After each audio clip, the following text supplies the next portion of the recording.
Vamos a seguir en Canalé saludando a Hernán Lechner, es economista. Hernán, hola, ¿cómo estás? ¿Qué tal? ¿Cómo están? Buenos días. Muy bien, ¿Cómo estás, Hernán. Hernán? Bueno, vamos al análisis sobre la situación del informe registrado privado. Sí, los datos del mes de agosto tenés, ¿cierto? De este año. Sí, los datos son los que se publicaron hace unos días atrás nomás, que dan cuenta de un fenómeno que en el mercado de trabajo ya se venía produciendo, que es el incremento de puestos de trabajo en el segmento del trabajo registrado, unos 8.000 puestos en el mes de agosto, y que confirman el proceso de generación de puestos de trabajo, incluso a pesar del amesetamiento, incluso leve caída de la actividad económica. Si la proyectamos a finales de año, da una retracción del 1%, y particularmente del sector industrial, que también tiene un derrotero, resultado en buena parte de la sequía, de la escasez de dólares, que no ha sido el mejor. Sin embargo, en materia de empleo, la evolución ha sido o continúa siendo positiva. Hernán, ¿cómo El se dato, de todas explica, formas, perdóname, ¿cómo se explica sí, este salto cuantitativo del empleo en el marco de este escenario que comentás? es buena la pregunta. Tiene que ver con qué sectores son los que generan puestos de trabajo. Y básicamente son industria, comercio y construcción. Hay también recuperación en lo que tiene que ver con gastronomía y hotelería, que le costó recuperarse de la pandemia, pero luego de la pandemia siguió generando puestos de trabajo. Y son sectores que claramente hay políticas que los ayudan. En este último tiene que ver con el previaje. En el sector Ah. industrial, vos estás en un momento donde tenés dificultades tal vez para importar todo lo que quisieras. Sin embargo, hay actividad económica, te lo certifico yo que soy de San Martín y veo el funcionamiento de las pymes, te puedo garantizar que se sostiene el nivel de actividad económica y de producción industrial. Uno quisiera que el crecimiento fuera mayor, pero finalmente en un escenario hay actividad económica. Y evidentemente también, por ejemplo, las políticas que ayudaron o apuntalaron en parte el ingreso, que se vio afectado principalmente por la inflación, pero estoy hablando de los bonos, de las ayudas económicas y demás, también ayudan a ponerte un peso en el bolsillo y sostener el nivel de actividad del sector comercio. Insisto, esos tres, si querés, aquel que invierte en ladrillos sigue siendo barato respecto de tal vez otra Ajá. inversión financiera, y en esos sectores, que son sectores que generan muchos puestos de trabajo, son los sectores que dan cuenta de esa evolución del empleo. No sucede, cuando uno mira, alguno del otro lado me puede decir, pero pará, el salario no se mueve igual. No, el salario tiene algunas características. Cuando vos ves el del empleo registrado privado, es decir, el que tiene un gremio atrás defendiéndolo, en la publicación que nosotros realizamos y que son los datos oficiales del CIPA, hay un incremento de la mediana salarial del 13% y de la media del 11,1%. ¿Esto qué significa? Que a pesar de que la inflación es alta, en general los gremios logran acompañar esa inflación. Claro. En promedio, algunos por abajo y pierden, algunos por el otro lado y dicen, pero a mí me va mal. Bueno, quizás es dentro de los gremios que le va mal, y algunos que tal vez le ganan 1, 2, 3 puntitos. Por fuera de eso queda el trabajo no registrado, que eso sí les cuesta más en los niveles de inflación en los que estamos. Hernán, siempre hay un miedo a perder esto, ¿no? Y lo que tiene que ver industria, comercio, construcción, ¿qué políticas económicas podrían hacer que esto cambie la ecuación? Mira, estamos en la previa de, si se quiere, una elección muy trascendente en ese aspecto, que es justamente el balotaje del domingo 19, donde hay dos propuestas muy claras y muy distintas respecto de lo que es para el sector productivo de la Argentina. En la propuesta de Massa, lo repitió ayer en un acto y demás, pone en el centro de la escena, de hecho el punto 1 de sus 10 propuestas es el trabajo y la producción.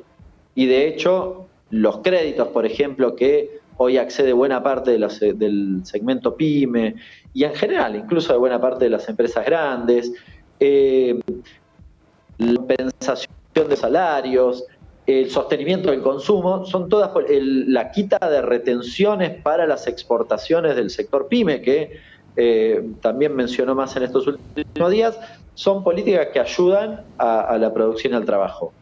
Desde mi óptica, la propuesta que hace Milei, que no por nada no se reúne ni siquiera con la UIA, mucho menos con el sector PYME, claramente sería una hecatombe para la producción y el trabajo en nuestro país. Por dos razones muy sencillas, que las explico de manera muy didáctica. La pyme que hoy compra sus insumos a 3.50, compra el plástico para esta lapicera a 3.50, el dólar de 3.50 para importar, supongamos, parte de ese plástico, lo va a tener que importar a 3.500. Alguna pyme me puede decir, pero yo no puedo traer todo el plástico. Bueno, puede ser.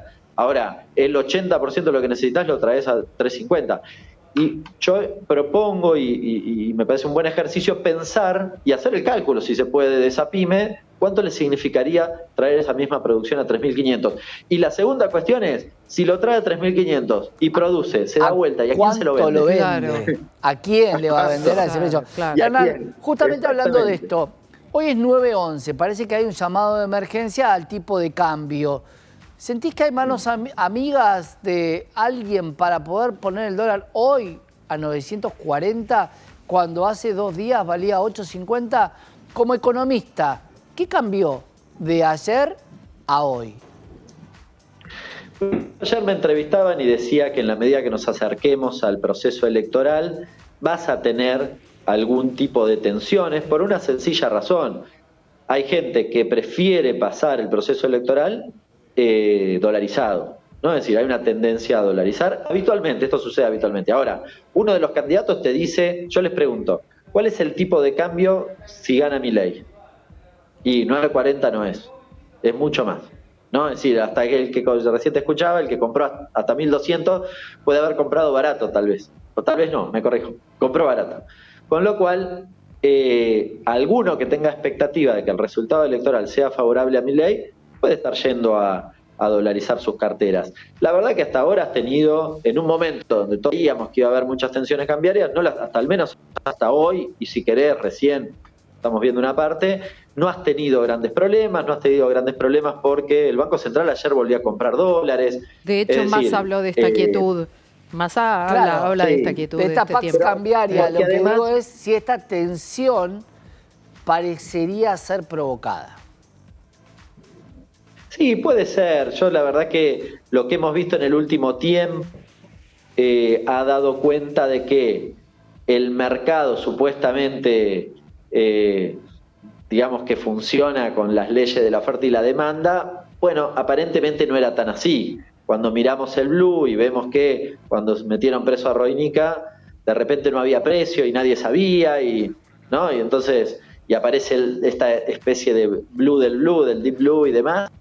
Bueno, vemos además que ese personaje tenía una listita de días donde tenía que aumentar el precio predeterminadamente, uno podría sospechar que efectivamente hay algo de esto. Insisto que de todas formas las condiciones de contexto son las condiciones de contexto y son las que mencionaba antes. Nadie imaginar que acercándonos al proceso electoral no vaya a haber un poco más de tensiones de las que he tenido hasta ahora. Claro, un llamado de emergencia, el 911, bastante significativo. Sí, yo en términos generales insisto, vos planteaste además un dólar todo que ayuda a que el contado con liqui se sostenga porque el 30% va a ese mercado. Compraste dólares, bajaron los futuros, ayer un poquitito empezaron a subir en algunos casos. Bueno, ahora la verdad que el escenario de corrida que vivimos previo a la elección general probablemente no lo vivamos ahora. Y eso da cuenta, fíjense, miren, el mercado se movió muy al alza cuando ganó Milei las PASO y muy a la baja cuando ganó Massa. Dos sorpresas, vos lees los diarios los dos lunes, dice sorpresa de Milei y sorpresa de Massa. Bueno, evidentemente los precios previos a esa cuestión, incluso el comportamiento posterior, están relacionados con la lógica o con el resultado electoral. Y sí, porque un candidato te dice que no tiene techo los dólares. Claro. ¿No? Te está diciendo cuanto más alto mejor. Con lo cual aquel que cree que va a ganar, de nuevo, 900 es recontra barato, 940 es barato, 1100 es barato, probablemente esté dispuesto incluso a pagar más porque considera que si gana Milei el valor va a ser mucho mayor. Yo te diría que los valores en general del mercado hoy son valores de masa ganador, al menos hasta ayer, digamos. Ajá. Exactamente, bueno, por eso, Claro. eso parecería, ¿no? Que la calma de la Pax cambiaria vendría de la mano de alguien que la economía la quiere seguir llevando y reparando con medidas económicas, monetarias, políticas, que no sean tan distorsivas a lo que tiene que ver con la idiosincrasia argentina. Sí, yo insisto, digo, me parece que además después de la elección se define también el perfil de lo que quieras hacer. Entonces, eso es lo que se juega el 19 y lo que se vota finalmente el 19 y el 20 o el 21, que será el primer día hábil, finalmente tendrás una serie de medidas que apuntalarán una cuestión o la O la otra. otra. La de Claro. Massa quizás la podemos especular con mayor precisión porque sabemos lo que viene haciendo. Sin duda. Bien, bien, Hernán, muchísimas gracias.